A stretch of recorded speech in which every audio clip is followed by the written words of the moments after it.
Hayo o'rnidan turib, tepa qavatga qahva tayyorlayotgan Aminning oldiga chiqdi va unga yaqinlashib, "G'aroyib kitob ekan", dedi. Amin Hayoga qahva uzatdi.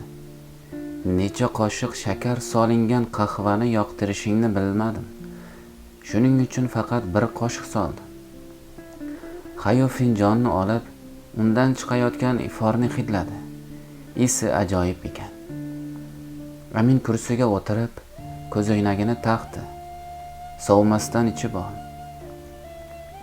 Hayo Aminning ro'parasiga divanga o'tirdi. Qo'lida finjonni tutgancha dedi: "Bu kitob oldingilariga o'xshamas ekan. Har kitob o'zgacha, bir-birini takrorlamaydi." Yo'q, voqealar rivoji tez va qisqa ekan demoqchiman. Unda bir necha soatgina vaqt o'tkazdim xolos.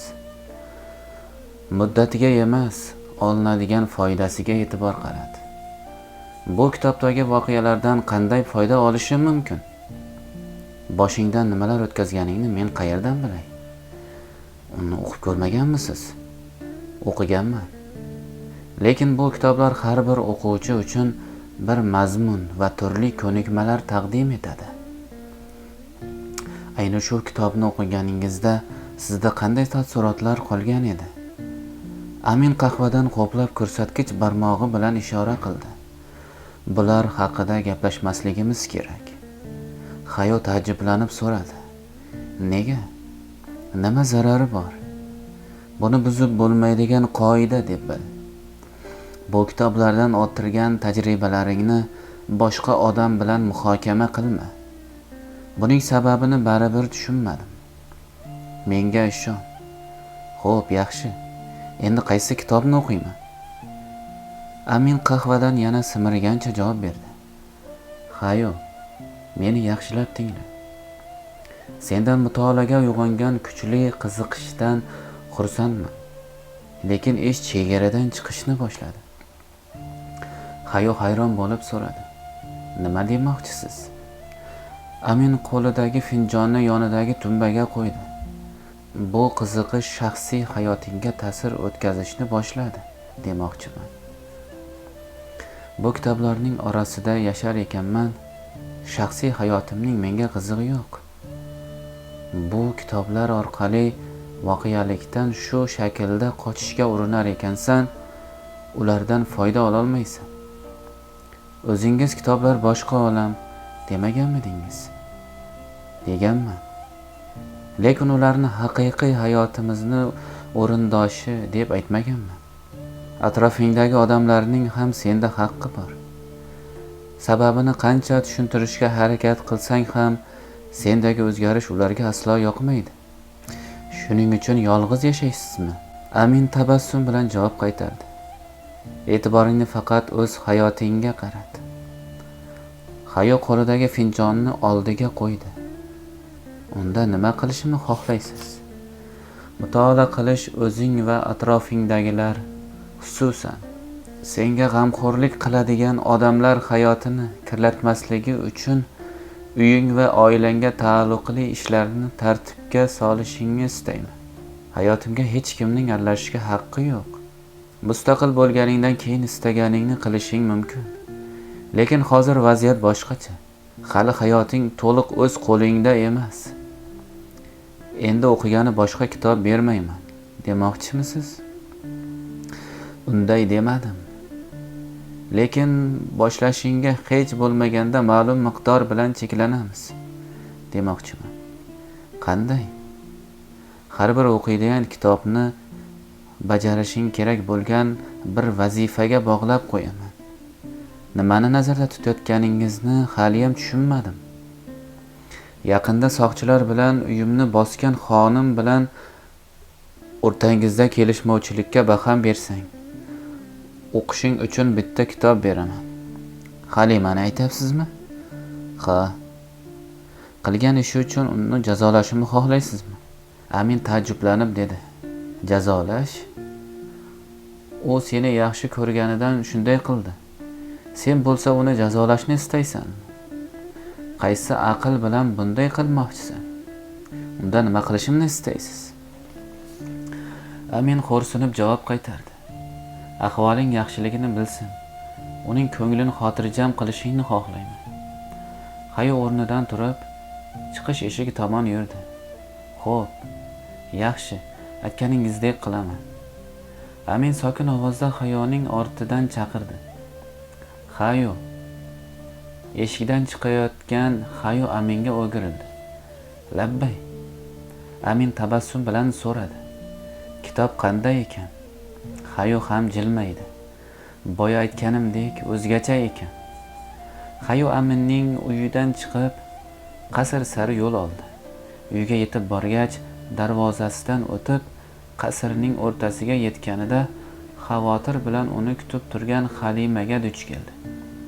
Halima unga, "Hayo xonim, men" deb unga gapirmoqchi bo'lganida, Hayo uning gapini bo'lib, qattiq quchoqlab oldi. So'ngra qulog'iga pichirladi. "Hech narsa dema. Bilaman. Sen meni yaxshi ko'rasan. Shuning uchun xavotir olgansan. Lekin bunga o'rin yo'q. Ahvolim a'lo." Halima ham Hayoni qattiq quchoqlagancha yig'lab yubordi. "Sizdan rosa xavotir oldim." Hayo Halimani qo'yib yuborib, yosh to'la ko'zlariga qaragancha tabassum qildi. "Xavotir olma, yaxshiman. O'zimni hech qachon bunchalar baxtli his qilmaganman." Halima ko'z yoshlarini artdi. "Bularning bari o'sha semiz chol bilan suhbatlashganingiz sabablimi?" Hayo tepa qavatga eltuvchi zinapoyaga qadam qo'ydi. "Faqat u emas. Uning kitoblari sababli, Halima." Halima zinadan ko'tarilayotgan Hayoni hayrat bilan kuzatib, "Kitoblari? Kitob o'qishni yoqtirmaysiz deb o'ylardim." Oxir zinapoyaga yetgan Hayo turgan joyidan baland ovozda dedi. "Ahmoq bo'lgan ekanman, Halima, ahmoq." Hayo otasi bilan bu mahallaga ko'chib kelgan payt yozgi ta'tilga to'g'ri kelgandi. Shuning uchun ham Hayo Aminning uyiga kun davomida turli vaqtlarda qiynalmay qatnay boshladi. Hayo bora-bora ziyoratni Aminning vaqtiga mos paytlarga to'g'rilashga, tungi tashriflardan saqlanishga harakat qildi. Hayo Aminning uyiga asosan kunduzi, xususan asrdan avval borishni odat qildi. Kitob mutolaasi qanchalik uzoq davom etsa ham, aslida Aminning uyiga borib qaytishgacha bo'lgan vaqtni hisobga olmaganda, Hayoning deyarli hech qancha vaqtini olmasdi. Bu tashriflarning keti uzilmas. Hayo o'qigan kitoblar ro'yxati esa ko'payib borar. Shu bilan birga bir qatorda uning hayotida tajribasi ham ortib borardi. Hatto yozgi ta'til tugab, maktabga qaytganida o'qituvchilari undagi o'zgarishni ko'rib hayratga tushishdi. Darhaqiqat, Hayoning fikrlashi va ilmi yuqori saviyaga ko'tarilgan edi. Hayo uni qamrab olgan kutilmagan hayrat va ajablanish haqida Aminga xabar berganida, atrofida shubha gumon uyg'otmaslik uchun Amin unga ilm ma'rifatni ha deb oshkor qilavermaslikni maslahat berdi. Hayo Aminnikiga qatnayotganiga bir necha hafta bo'lgach, yakshanba kuni tongda Hayoning tashqariga chiqib ketayotganini ko'rgan otasi qizidan, "Hayo, qayerga ketyapsan?" deb so'radi. Hayo eshik ostonasiga to'xtab, javob qaytardi. "Janob Aminnikiga. Mehmonxonada qish bo'lgani uchun yoqib qo'yilgan katta kamin qarshisida tamaki trubkasini tutatib o'tirgan otasi hayron bo'lib so'radi. "Janob Amin kim bu?" Hayo otasiga Amin bilan birinchi marotaba Halima bilan kulcha tarqatgan payti ko'rishganini, u Hayoga kitob o'qishga bo'lgan kuchli muhabbatni qanday uyg'otganini, kitob mutolaasi qilish uchun ora-sira uning uyiga borib turishini aytdi. Qizining gaplarini eshitgan ota dedi, "Istasang senga unikidan ham kattaroq kutubxona qurdirib, turli tuman kitoblar bilan to'ldirib beraman." Hayo tabassum bilan javob qaytardi. "Ular baribir janob Aminning kitoblaridek bo'lmaydi. Otasi hayron bo'lib so'radi. Nega? Shu darajada o'zgacha jihati nima ekan? Hayo eshikni ochib, Aminning uyi sari yo'l olarkan, javob qaytardi. Qancha izohlasam ham baribir tushunmaysiz, ota. Xayr, ko'rishguncha. Otasi o'rnidan turib, shubhaga to'lib toshgan nigohlari bilan xursand holda qasl darvozasi tomon ketayotgan qizini kuzatib qoldi. Hayo janob Aminning uyiga yetib bordi. Orada biroz vaqt o'tib, eshikning bir necha marotaba taqillatdi. Amin tabassum qilgancha eshikni ochdi. Bugun odating xilof ravishda biroz kechikding. Bunga qishning izg'irin sovug'ida uyg'onishga qiynalganing sabab bo'ldimi? Hayo kulgancha uyga kirdi. Yo'q, otam sal ushlab qoldilar. Amin eshikni yopib so'radi. Nega? Nima bo'ldi? Hayo Aminning tayyorlab qo'ygan qahvani finjonga quydi. Hech narsa, muhim emas. Amin kursiga o'tirdi. Asosiysi, sendan jahli chiqmagan bo'lsa bas. Hayo qahvali finjonni Aminga uzatdi. Xavotir olmang, hammasi joyida. Otam mendan rozi. Ayniqsa, a'lochi o'quvchiga aylanganimdan keyin. Bunga sizning hissangiz beqiyos albatta. Amin qo'li bilan Hayoga ishora qilgancha qahva ichishni xohlamasligini bildirdi. Bugun qanday kun ekanini bilasanmi? Hayo qahvasidan simirib tabassum qildi. Yo'q. Ajoyib kitoblaringizni o'qishni boshlaganimdan buyon vaqtning farqiga bormay qo'yganman. Hech bo'lmaganda bugun jumaligini bilarsan. Hayo kuldi. Ha, bilaman. Unchalik darajada emasman.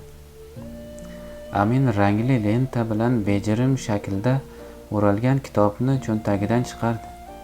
Bugun tug'ilgan kuning. 13 yoshga to'lding. Uzoq va baxtli umr ko'rgin, qizim. Hayo qo'lidagi finjonni qo'yib, tabassum qilgancha katta qiziqish bilan kitobni oldi. Qayerdan bildingiz?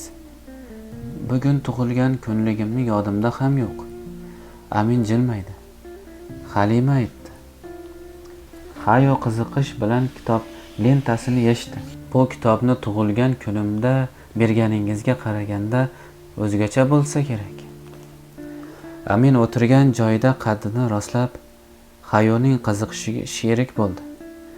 Shundayligiga umid qilaman. Hayo lentani yerga tashlab, kitobning sarlavhasiga nazar soldi. Shundayligiga ishonchim komil.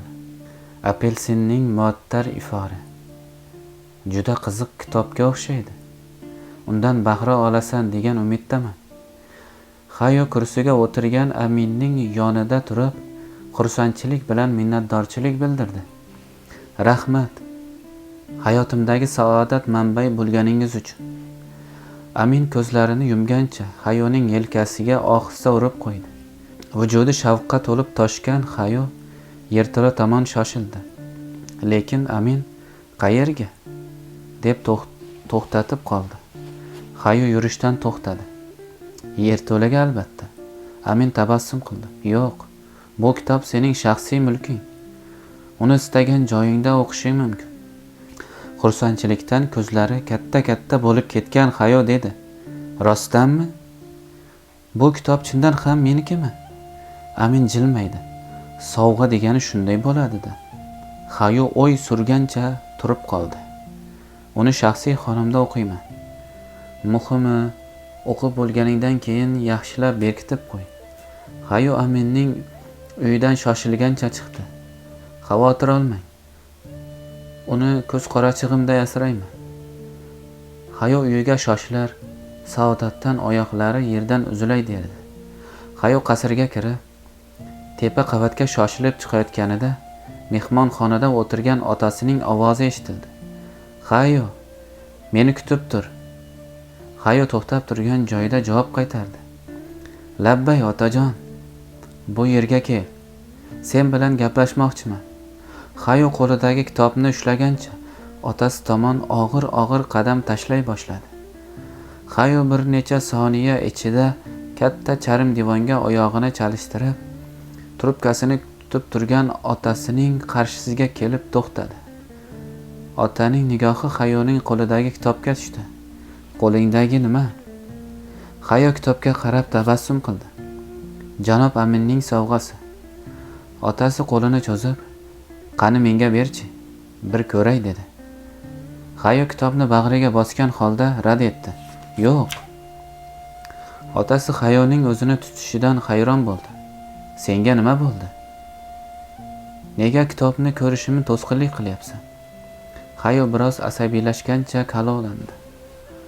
Nega uni ko'rmoqchisiz? Qachondan beri kitoblarga qiziqadigan bo'lib qoldingiz? G'amingiz faqat boylik to'plash emasmidi? G'azabi qaynab ketgan ota o'rnidan turib qizini jerkidi. Qizim qanday kitoblar o'qiyotganini va o'zgarishga nima sabab bo'layotganini bilishim kerak. Hayo jahl bilan baqirdi.